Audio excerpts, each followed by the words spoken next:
सो hey guys, कैसे हो आप सब। स्वागत है आपका मेरे एक नई वीडियो में। आज हम बात करेंगे दो फोन्स के बारे में, दोबारा कंपैरिजन करके देखेंगे उनमें से कौन सा बेटर है, कौन सा आपको लेना चाहिए, कौन सा नहीं लेना चाहिए। काफ़ी सारी चीज़ें इन फोनों के अंदर देखने के लिए, बट एक करके दोनों को देखते हुए चलेंगे। तो गाइस, स्वागत है आपका मेरे चैनल। मेरा नाम है अजय।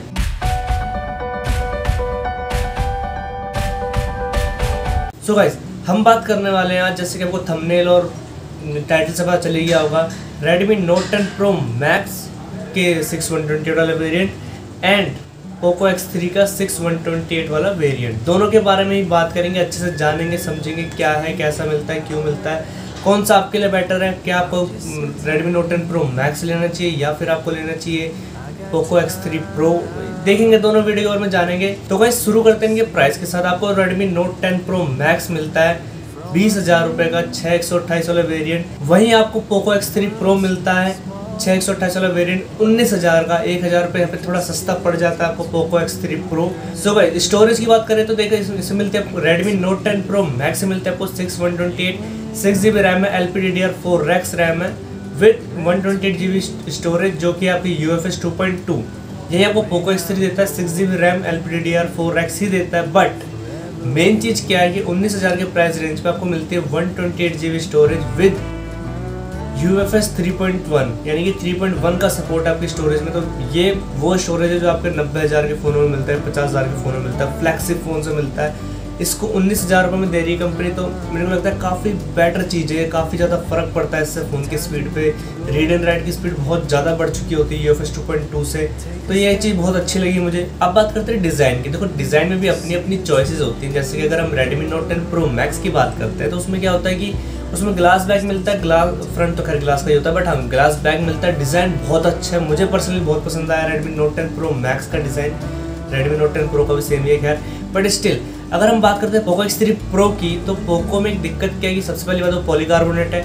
सेकेंड, उसका बैक का डिज़ाइन मुझे कुछ खास पसंद नहीं आता, बहुत अजीब सा डिज़ाइन है। और सबसे बड़ी बात है, पोको इतना बड़ा लिखने की जरूरत क्या, मुझे समझ नहीं आती। एक बार को X3 Pro लिखा तो शायद अच्छा लगता है, बट पोको क्यों लिखा हुआ है इतना बड़ा। सिक्योरिटी की बात करें, दोनों फोन से मिल जाता है आपको face unlock with side mounted fingerprint sensor, जबकि आपको Redmi Note 10 Pro Max में AMOLED डिस्प्ले मिलती है और Poco X3 Pro में IPS है। इसके बावजूद दोनों में ही साइड माउंटेड है, जबकि Redmi Note 10 Pro Max in display दे सकता था। सो डिस्प्ले की बात चली गई थी, तो डिस्प्ले की बात शुरू कर लेते हैं। Redmi Note 10 Pro Max मिलते हैं आपको 6.67 इंच की FHD प्लस के हाई रेजोल्यूशन के साथ super AMOLED display with 120 hertz support, यानी कि 120 हर्ट्ज सुपर एमोलेड विद, मतलब 20,000 में ये चीज़ बहुत रेयर सुनी है मुझे अभी तक। बड़ी खतरनाक लगती है चीज़ देखने के लिए स्मार्टफोन के स्पेक्स में, तो ये बहुत बढ़िया चीज़ है। अगर यही बात करें हम आपकी Poco X3 Pro की, तो इसमें मिल जाता है आपको IPS LCD पैनल 6.67 इंच का, सेम है, पंचोली डिस्प्ले है दोनों ही। और Poco X3 Pro में मिल जाता है आपको 120 हर्ट्ज का सपोर्ट, ये भी ठीक है क्योंकि पर ये IPS पैनल है तो IPS में मिलता रहता है, कोई बड़ी बात नहीं है। इससे सस्ते फ़ोनों में भी है Poco X3 Pro, Poco X3 ही इससे सस्ता, इसमें सेम स्पेक्स मिल जाते हैं, तो कुछ खास ऐसा है नहीं। बट हाँ, दोनों में टच सैम्पलिंग रेट आपको 240 हर्ट्ज का मिलता ही मिलता है। तो देखा जाता है यहाँ पे डिस्प्ले साइज से Redmi की बेटर, बट ये सारी बातें मैं वीडियो के एंड में करूँगा। अभी वीडियो को पूरा देखते हैं। सो बस आगे चलते हैं। अब बात करते हैं प्रोसेसर की, यानी परफॉर्मेंस में क्या मिल जाता है आपको। अगर हम बात करते हैं Redmi Note 10 Pro Max की, तो इसमें मिलता है आपको Snapdragon 732G, मतलब इतना अच्छा भी नहीं है जितना Poco X3 का है। सो अगर हम बात करते हैं इसके Adreno की, तो इसमें मिलता है आपको 618 GPU इसका 618 है, जो मुझे नहीं लगता कितना अच्छा रहा है आजकल, मतलब ऐसा नहीं कि बेकार है, बट अब शायद उतना अच्छा नहीं होता होगा। खैर, अगर हम बात करते हैं Poco X3 Pro के, इसमें मिलता है आपको Snapdragon 860, जो कि एक फ्लैगशिप लेवल, फ्लैगशिप ग्रेड की हमारी चिपसेट है। यानी कि अगर आप 855, 858 प्लस है तो उससे हल्का सा ऊपर, यानी कि एटलीस्ट उससे तो ऊपर ही है, इतनी बेटर परफॉर्मेंस आपको मिल जाती है 19,000 की प्राइस रेंज पे। सेकंड, इसमें मिलता है आपको Adreno 640 Adreno, बहुत पावरफुल है 618 से, तो इतना तो आप सारे समझ सकते हो कि गेमिंग परफॉर्मेंस में कितना डिफरेंस आ जाएगा आपकी। अगर PUBG अनबैन होता है इन फ्यूचर तो आपको पता है कि आपको कितना फ़र्क मिलने वाला है गेमिंग में, एटलीस्ट। बाकी चीज़ों को छोड़ देता हूँ अभी के लिए। सो गाइस, उम्मीद आपको समझ आया होगा। अब बात करते हैं कैमरास की।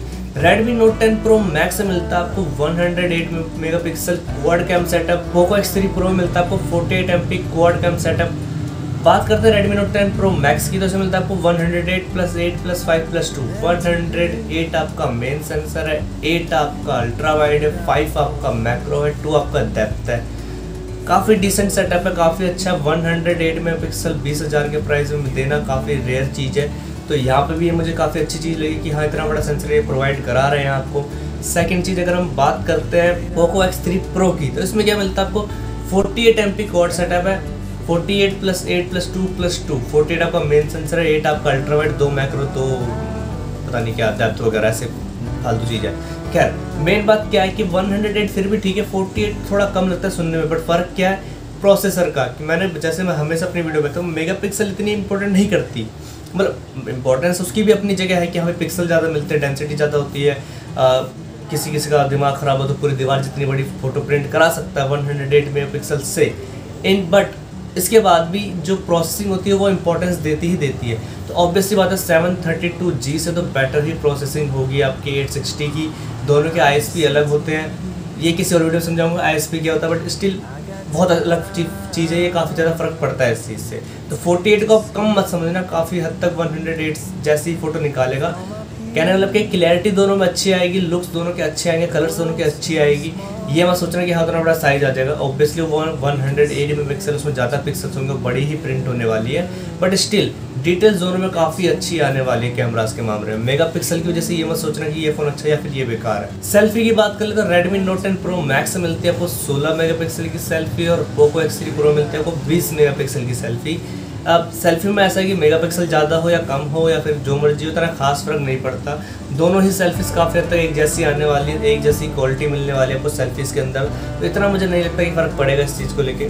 खैर अब बात करते हैं लास्ट सेगमेंट की, इनकी बैटरीज़ की। तो अगर मैं बात करूँ Redmi Note 10 Pro Max की, तो इसमें मिल जाती है आपको 5000 mAh की battery with 33 watt fast charging support and charger in box. And Poco X3 Pro में मिलता है आपको 5160 mAh की battery with 33 watt fast charging support and charger in box.